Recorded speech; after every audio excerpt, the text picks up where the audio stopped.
At ayan mga kabay, no, magandang araw sa inyong lahat. Ayan, balik dive na naman tayo ulit. At ayan, nandito na tayo sa spot mga kabay. At ayan, same as usual mga kabay, gamit natin pala ngayon yung mga DIY pana pa rin natin nagawa. At kung gusto nyo pala mga kabay, no, na patutong gumawa ng mga pana na yan, so visit nyo lang mga kabay, no. Yung iba nating video nandyan, yung tutorial mga kabay, kung paano natin yan ginawa mga kabay. So very effective yan mga kabay, at yan yung lagi nating ginagamit sa ating pamamana para makahuli ng libreng pang ulam mga kabay. At ngayon mga kabay, may dala din tayo ngayong butane para kung may mga huli tayo mamaya, lulutuin natin para makakain tayo. At ayan mga kabay, kasama ko pala si bro. Timing mga kabay, no? Day off niya, kaya ayan, sumama siya sa atin ngayon mamana. At ayan mga kabay, kung nakita nyo, gamit namin pala ay toothpaste para panglinis mga kabay, no, sa aming tempered glass para hindi siya magfa-foggy mga kabay. At ayan mga kabay, so start na kami mamana. At ayan, una si bro na mag-dive. So ang oras ngayon mga kabay ng pag-dive namin ay mga pasado alas 12. At sana mga kabay, makahuli tayo ng marami-daming pang ulam mamaya mga kabay. So dito muna kami mga kabay, no, sa spot ng mga alimasag bago kami pumunta doon sa mga may isda at gita. So tara na mga kabay, let's go na. Tapos mo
ayan mga kabay no. So after mga 3 hours mga kabay no na pagsurvey dito sa una natin na spot mga kabay no. At ayan, nagpahinga muna tayo ng kunti mga kabay. At ito mga kabay yung una nating mga nahuli.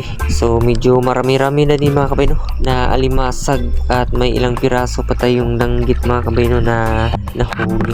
At ayan mga kabay, papunta na naman tayo mamaya mga kabay no sa ating another spot na naman. So pahinga tayo muna kunti mga kabay para makapag-save tayo ng lakas ulit para mag-dive na naman. So ito lang mga kabay no yung kagandahan sa spot na pinuntahan natin, kasi yung mga nahuhuli natin mga kabay ay iba't ibang klase. May alimasag at meron pang isda mga kabay. So dito mga kabay, dive na naman tayo ulit para madagdagan pa mga kabay no yung ating mga nahuli, para hindi lang pang ulam mga kabay yung ating kuha mga kabay, kundi may dala na rin mga kabay no na pangbinta.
At ayun mga kabay no, medyo malapit na talagang mag-umaga mga kabay no, kaya ayan, nagdesisyon na kami ni bro mga kabay na magpahinga na.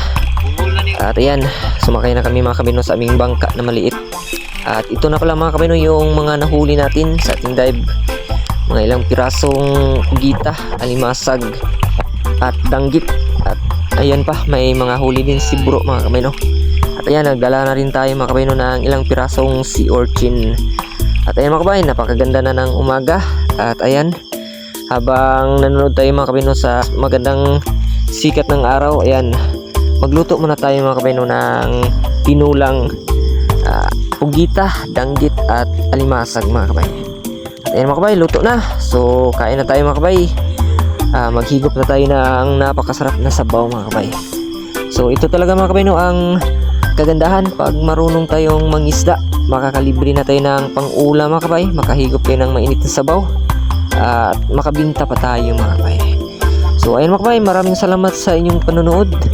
At kung nakaabot ka pala mga kabay no sa part dito ng ating video, pwede bang makahingi mga kabay no ng isang like, at comment ka na rin mga kabay no kung ano yung mga experience mo mga kabay no sa pangingisda mga kabay.